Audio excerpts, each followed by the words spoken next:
Shalom Bapak Ibu yang terkasih di dalam nama Tuhan Yesus Kristus. Selamat pagi buat kita semua dimanapun berada pada pagi hari ini. Puji dan syukur kita panjatkan kepada Tuhan buat kasih setia dan kebaikan Tuhan bagi kita. Pagi hari ini kita dibangunkan dengan tubuh yang sehat dan siap menikmati berkat-berkat-Nya yang Dia sediakan bagi kita di sepanjang hari ini. Dan sebelum kita menikmati berkat Tuhan di sepanjang hari ini, kita akan merenungkan kebenaran firman Tuhan dalam segmen Sabda Hidup yang kita beri judul pada pagi hari ini, Inti Kekristenan, yang terambil dari satu nats Alkitab di dalam kitab 2 Korintus pasal yang keempat ayat yang ke-10. Demikian firman Tuhan. Kami senantiasa membawa kematian Kristus di dalam tubuh kami, supaya kehidupan Yesus juga menjadi nyata di dalam tubuh kami. Saudaraku yang terkasih di dalam nama Tuhan Yesus Kristus, kita sebagai anak-anak Tuhan harus mengerti dan paham bahwa inti iman kekristenan adalah kematian dan kebangkitan Yesus dari antara orang mati.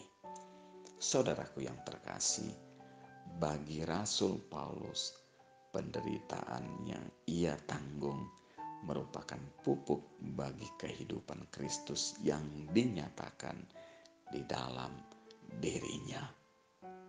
Paulus tidak meminta agar kita mengalami penderitaan. Namun, bila karena Kristus kita harus menderita, ini suatu tanda persekutuan yang erat antara kita dan Kristus yang telah menderita bagi kita.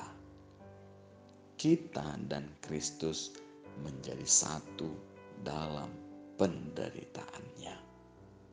Akhir dari penyatuan ini bukanlah kesedihan, melainkan kejayaan bagi Allah.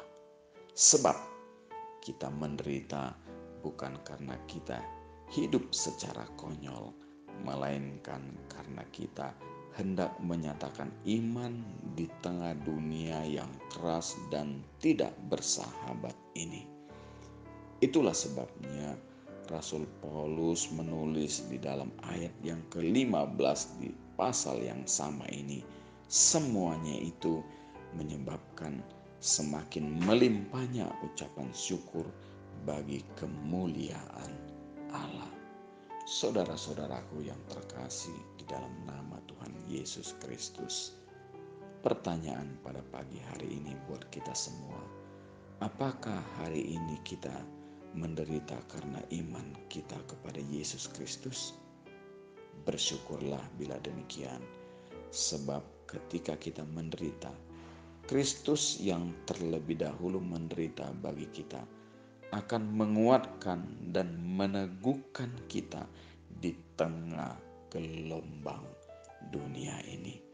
Firman Tuhan di dalam kitab Roma pasal yang ke-8 ayat yang ke-35 sampai yang ke-39 mengatakan, siapakah yang akan memisahkan kita dari kasih Kristus?